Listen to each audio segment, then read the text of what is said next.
Okay, I want to talk about making a portable vise and also some of the modifications that you can make on a vise. So obviously if you're dealing with a lot of very heavy things or things that you need to put a lot of torque on, you would want a benchtop vise. But if you need something to be mobile so you can get it out in the field, or you need something just that you can move around your workshop, a portable vise really works well. This is one of the first ones I made, and you can tell I really heavily used it. It's just mounted on a piece of plywood, just as simple as that. And you can move it around. Say you have a real long piece of pipe you need to cut.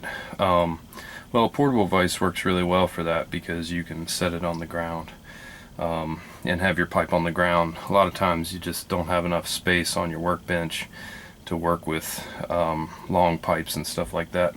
So eventually I upgraded to this vise right here, and this is just a Yost, and I can put a link for this in the description, but I really like this one. You know, it's one of the swivel head vices, so you can do your pipes and round stock in there, and then you have a set of regular normal jaws. Couple modifications I made. They had these T-handle bolts here, which those just lock the jaws. I made some thumb screws to go in there. You can also buy thumb screws on eBay, and they're just a lot faster, and you don't need anything high torque here because once the jaws are tight, you can't move that anyway. So the tightening of the jaws actually clamps the vise together and prevents it from moving. The other thing I did was make a T-handle for this vise, and it works very similar to like an Allen wrench T-handle, and how you have that balance and you can just perpetuate the motion. So anyways, it just makes it real easy and fast to open and close. And the way I did this was just take a 1/2-inch bolt and drill through it. One side had threads, so I used that. The other side I tapped some threads. These are 1.5-inch bearings, which you can get on eBay pretty easily. They're soldered onto these nuts with Harris Stay Bright. Works really good for that. You could braze them or weld them. Regular solder would probably work, but it's not going to be as strong.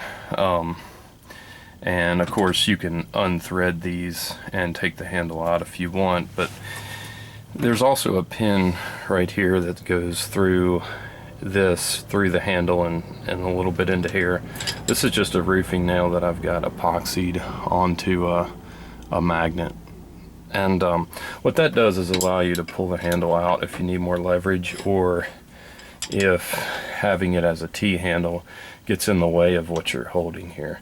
You can get that out and just use it normally. But yeah, I've found this to be really great for, it's hard to do that on camera, but I found this to be really great for just putting some pipe together, brazing up a few fittings, just working with smaller stuff. It's just very fast and easy. And of course you've got an anvil here, which is really nice. And what I've got this mounted on is just a brake rotor. This is a rear brake drum from Suburban, I believe. But anyways, you could put it on plywood or anything else, but sometimes it's just really nice to have a portable vise to just give you a third hand while you're brazing something or welding something, putting some pipe together, just holding a fitting so you can use a wrench with another hand. I've just found it to be really handy, so I just figured I would share it and see if any of you guys have done some modifications on vices or come up with some cool ways to make a vise more useful.